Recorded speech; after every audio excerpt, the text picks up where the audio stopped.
Today on Singles Court, Tom likes full-figured women. I think most guys would too if they experienced a bigger woman. But Bunny thinks he's looking for a free ride. He asked me to co-sign a loan.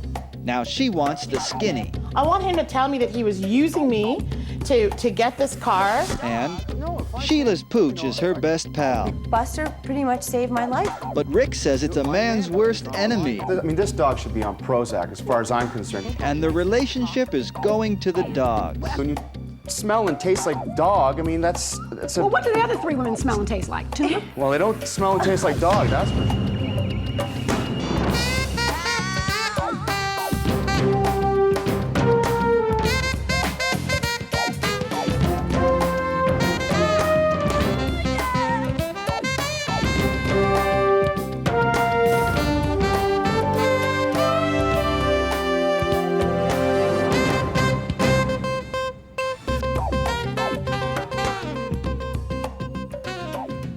Welcome to Singles Court, coming to you from deep within the Singles Broadcast Network.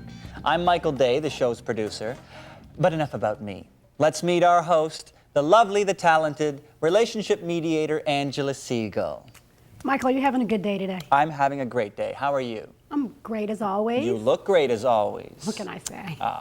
Okay, well, let's get down to today's case. Angela, meet Bunny and Tom. Tom is a computer software salesman, and Bunny's an ad executive. They got together a little while ago through an ad, and, well, they've run into a bit of a problem. That's why they're here today. Bunny thinks Tom's pulled a bit of a fast one on her, and Tom thinks he's done nothing wrong. Bunny's saying, hey, I may be thick in the middle, but I'm not thick in the head. I call this the case of, I may be fat, but I smell a rat. Ooh.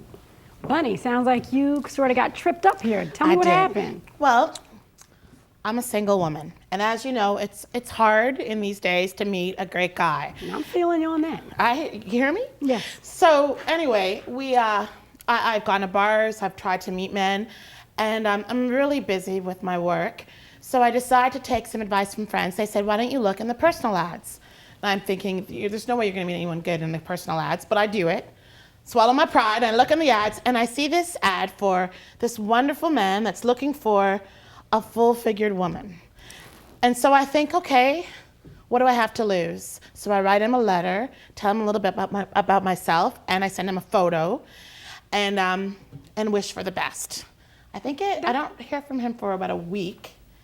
And, which is okay in that situation. Which is okay. So that's No, good. I called her right away. We called her promptly. And we talk on the phone. We talk on the phone, and we decide that we'd like to go out on a date, which is great. Okay. At first, I'm really busy. I had to go away on work, and then Okay, then you meet. we meet. Right. Yes. This is not a novel. Okay, sorry. It's Cliff Notes. We meet and we have a great time. We go to a seafood The restaurant. seafood restaurant I took her to. And he was wonderful. We laugh. We have lots in common.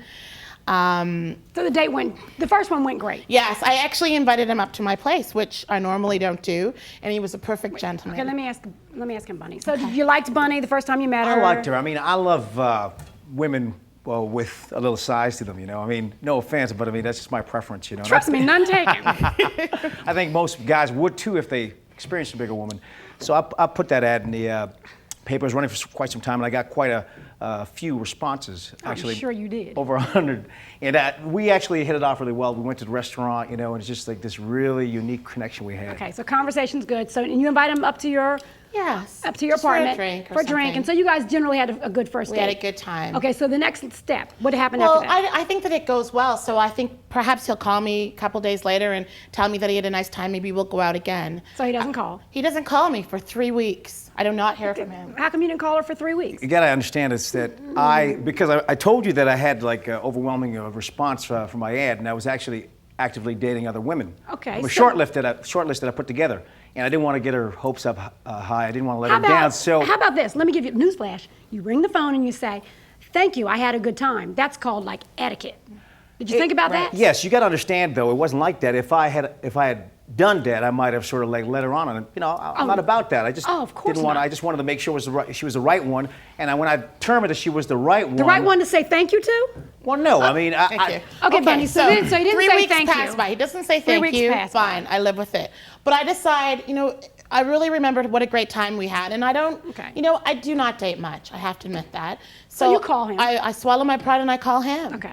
Another 2 weeks passed. He does not return that call. Well, you were busy, Yeah. weren't you? Well, you got to understand. I mean, initially when we met, she didn't call me for a few weeks. We didn't go out until like 3 weeks after she met. So what's the problem here? Okay, so now you call him. He calls He me. calls you back. He calls me back 2 weeks later, so we're talking a long span of time. And he calls me and he says, "I'd like to see you tonight." And he tells me he tells me to meet him at this place. Okay, so you go to meet him, right? Okay, and what happened? I get there, and I don't know where this place is, and I see that the address matches up to a used car sales lot. And there's Tom there waving beside the salesman. I was confused. I didn't know what he wanted me to do. So Wait. Okay, so why are you at the used car lot? Okay, that's her side of the story. Okay, well, tell me had yours, 'cause intended you don't to have very long. I had intended to see her regardless. But why are you at? I guess I need to I was at understand. the car lot Take because me to the car lot. I came to this car lot. I saw the car. It was a car that I always wanted. It was a '67 Mustang, which is a classic. And I managed to talk to the salesman down to a reasonable price. And I mean, he had a couple of guys that were interested in the car. Tom, I had to. Tom. The question was, why did you call her from the car lot? You're telling me about the I car. had intended to go out after. We're going to go out after, right Okay, after. but why did you call? Okay. I wanted to deal with this personally. I wanted to ask maybe her I personally. can answer that. Ask her what? Personally, to co-sign for the car. He asked me to co-sign a loan. Can you even? You have to understand. We just had Please this. help me understand, because you know what? Co-sign to me means I'm not worthy. You may be. So explain to me why someone that you've met once. Well, my brother was supposed to help me. He was actually going to co-sign, but he was out of town on business, and none of my friends were in a position to do so, right? And we just hit it off really well. I feel like I've known this woman all my life. Oh, so she should co-sign for you because you feel like you've known her your I mean, whole I'm life. good for it. I'm working. I have a job. Yeah, but in this initial ad that you answered, are you sure it said full-figured woman Yes. and not six-figured woman? Thank you very much. mean, No, listen, okay. Which the brings fact, me to the reason he's asking me about my job, and I'm thinking he's interested Well, in no. me and what I do. Buddy. Meanwhile, he's casing me out. well, to it's see how important. It much. doesn't matter whether or not a woman is, to me anyways, a woman is like sort of secure in that, and she's independent of that, right? Buddy, what do you want from him? Well, I don't know if this call me crazy. I just want to meet a nice guy.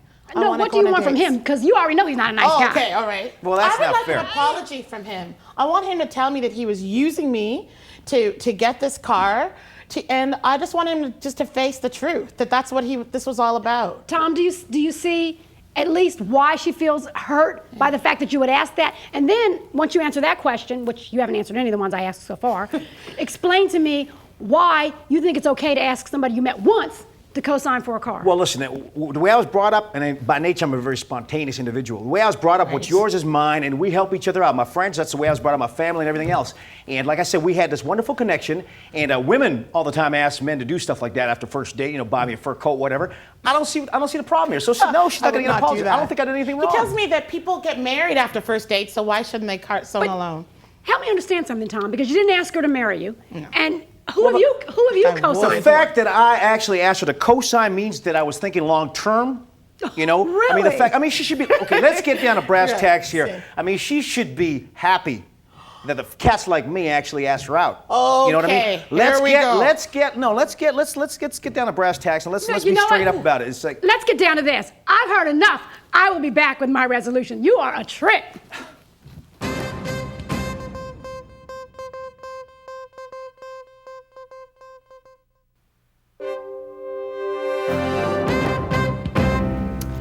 This ad should read irresponsibility seeking responsibility for a free ride.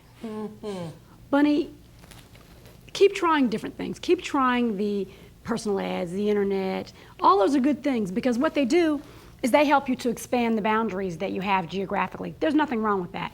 Don't lose your self-esteem in the meantime. You, Tom, I never could understand how a man could believe that it would be luck for a woman to find someone who needs a cosigner. That's not luck. That's unlucky. That's not luck. And the idea that you think that you want to date full-figured women and that you're doing them a favor is ridiculous. You're hoping that they're beat down enough that somewhere in their mind they'll think you're a good catch, because that's the only way they'd think that. You know, you're not willing to get yourself together, but yet you would love to hook onto them and hope that they're just not smart enough to realize it. That's not a preference. That's because it's easier for you, and it means that you don't have to take responsibility for your own life. You're just hoping and praying that you'll catch on to somebody that's beat down enough, as I said, hurt enough by society and other people that they'll think you're a good guy. The reality is that relationships are really built on mutual respect. And when one person likes the other person just because of their own lack of respect, that's never a recipe for a good relationship. What I suggest, Tom, is that you fix your credit. And what you'll find is that with all women, there are other things more attractive than the money that they make.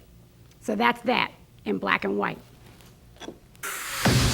Next on Singles Court, Sheila's pooch is her best pal. Buster pretty much saved my life. But Rick says it's a man's worst enemy. The most vicious animal I think I've ever come across in my life. And their relationship is going to the dog. Smell and taste like dog. Well, what do the other three women smell and taste like? Tuna?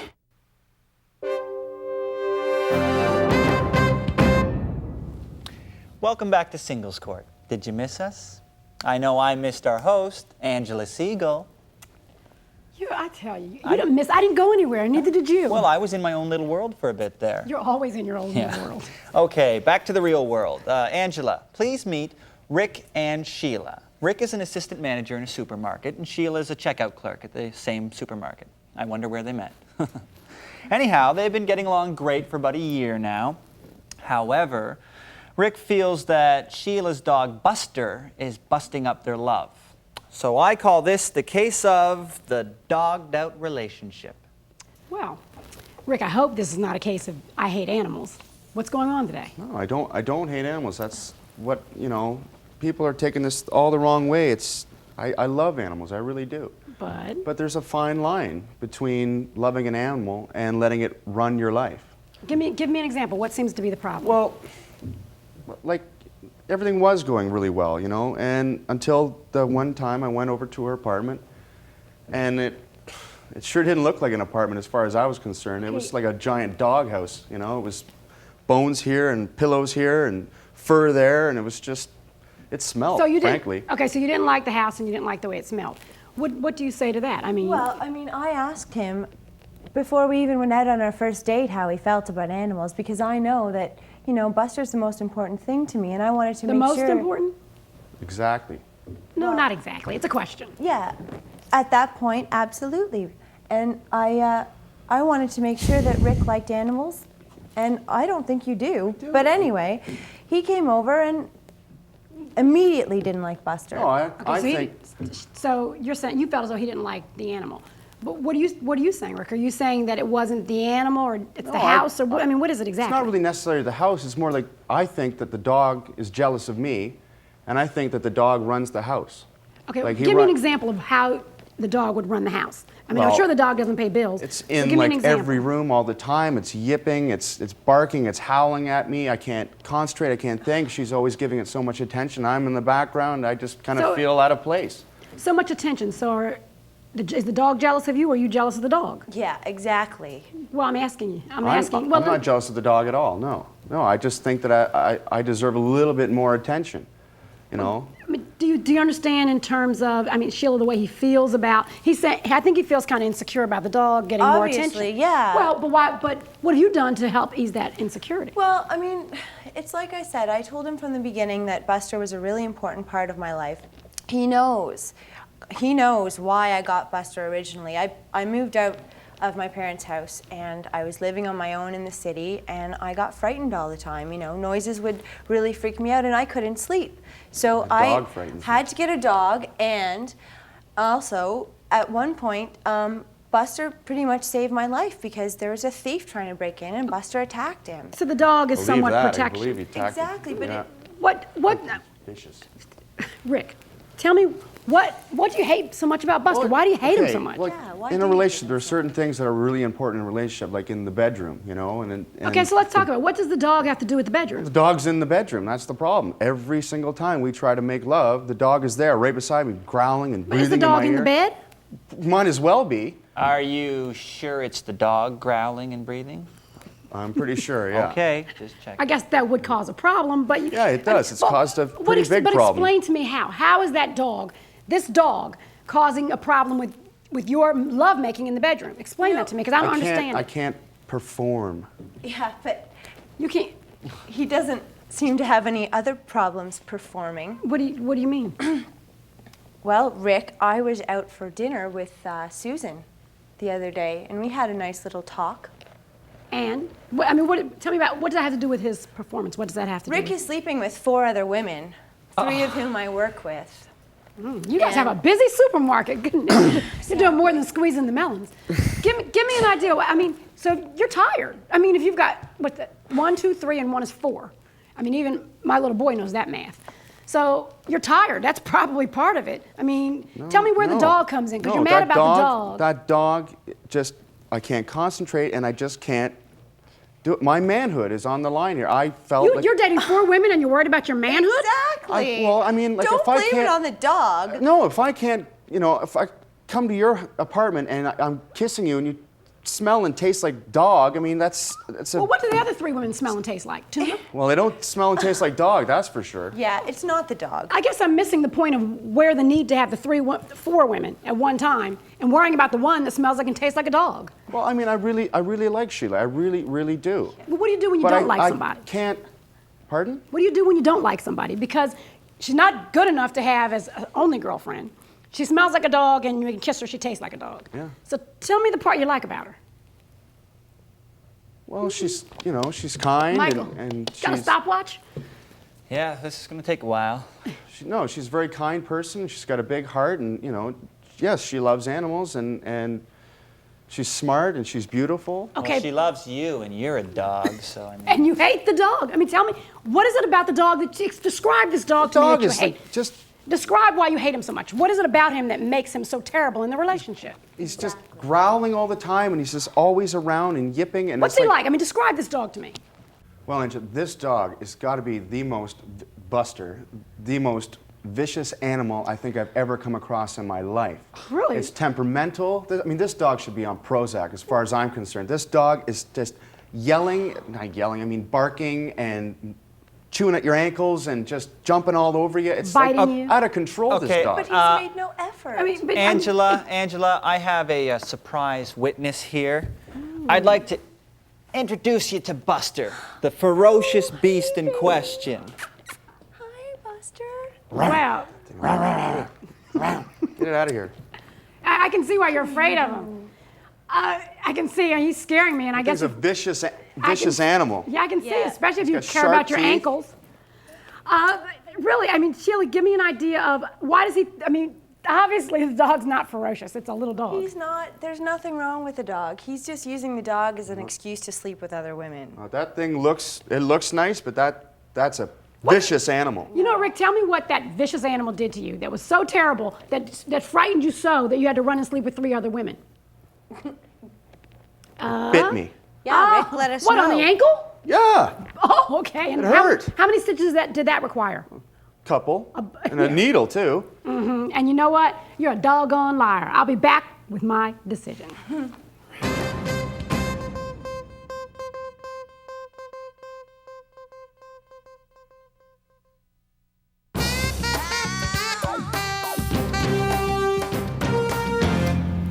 Seems to me as though the dog is the only smart one in this relationship. It's a shame because at least the dog knows who he's sleeping with. Rick, we must look at the fact that you choose to sleep with 4 women, Sheila being one of them, at the same time. And you may say to me, well, that's my choice. But the reason you came here today is because you said that you had a problem with the fact that the dog had the rule of the house. But you never looked at the fact that you had the rule of the relationship, and really, you were being the dog. Actually, Buster's a little more honorable than you are. Because the only reason she found out that you had more than one woman was because someone else told her. That's not very good. Sheila, you on the other hand have to look at the fact that you told me Buster was the most important thing in your life, the most important thing. And that's honorable, and that's great that you love the animal. However, you have to realize that if you're going to have a relationship, it's going to require giving up a piece of you and allowing to share that affection with the person that you say that you love. or at least like. And it's really hard if the dog is the most important thing and everyone else comes after that. So at some point in your life, you're going to have to say, if I want to have a relationship, I'm going to have to give up a little piece of me. It won't hurt Buster, I promise. He'll still love you just as much. You know, relationships are really built on a two-way street. Both people go down the same street, and the goal is to get to the same place. If one is giving affections here and there, which you both were, your affections went to the dog and yours went here, there, and everywhere. It left nothing for the relationship. The basket was empty. There was nothing left. You gave your affections to, like I said, to the dog, you to everyone else. So think about it. If there's nothing left, how do you save a relationship? I suggest you both decide, is the basket worth it? And that's that in black and white. Well, there it is. When it comes to relationships, one shouldn't try to close the deal on the second date. And it takes a dog to smell a dog.